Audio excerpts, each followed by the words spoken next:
Al-Fakir di pesantren dulu jurusan tafsir hadis, Ustaz.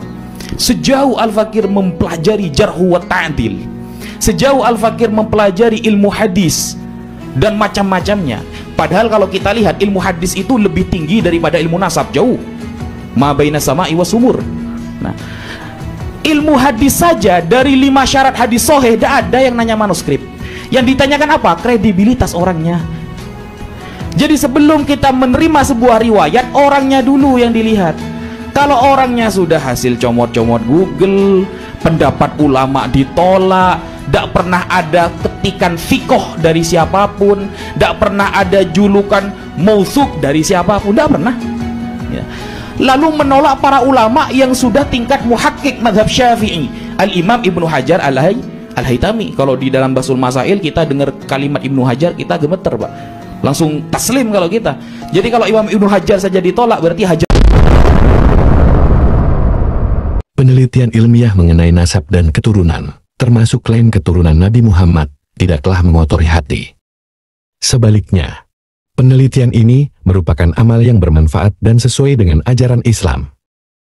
Berikut adalah beberapa dalil dan alasan yang menegaskan kebenaran bahwa klan Ba'alwi bukan keturunan Nabi Muhammad dan mengapa penelitian ilmiah adalah langkah yang benar. 1. Kewajiban menjaga kebenaran dan keadilan. Islam menekankan pentingnya kebenaran dan keadilan dalam setiap aspek kehidupan. Tuhan berfirman dalam Al-Quran yang artinya, "Wahai orang-orang yang beriman, jadilah kamu penegak agama, sebagai saksi karena Allah, walaupun terhadap dirimu sendiri, atau ibu bapak dan kerabatmu. Jika dia kaya atau miskin, maka Tuhan lebih tahu tentang keduanya. Maka ikutilah hawa nafsu yang merugikan, agar kamu tidak berpihak." Surat An-Nisa 135. Ayat ini menegaskan bahwa menegakkan kebenaran dan keadilan, termasuk dalam hal penelitian ilmiah tentang nasab, adalah kewajiban yang tidak boleh diabaikan. 2. Pentingnya ilmu dan pengetahuan.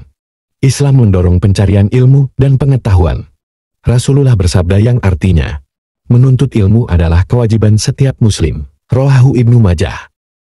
Penelitian ilmiah tentang nasab adalah bentuk penuntutan ilmu yang sejalan dengan ajaran Islam, membantu mengidentifikasi dan mengklarifikasi kebenaran nasab.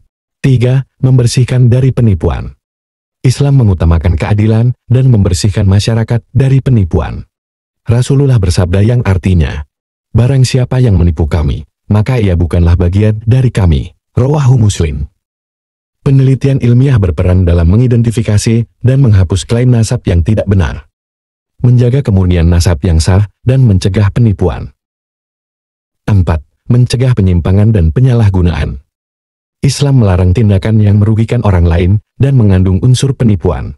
Dalam hal ini, penelitian ilmiah dapat mencegah penyalahgunaan klaim nasab untuk kepentingan pribadi atau golongan tertentu. Sebagaimana dinyatakan dalam Al-Quran yang artinya, dan janganlah sebagian kamu memakan harta sebagian yang lain di antara kamu dengan cara yang batil. Dan janganlah kamu membawa perkara itu kepada hakim untuk memakan sebagian harta orang lain dengan jalan yang tidak benar, padahal kamu mengetahui. Surat Al-Baqarah 188. 5.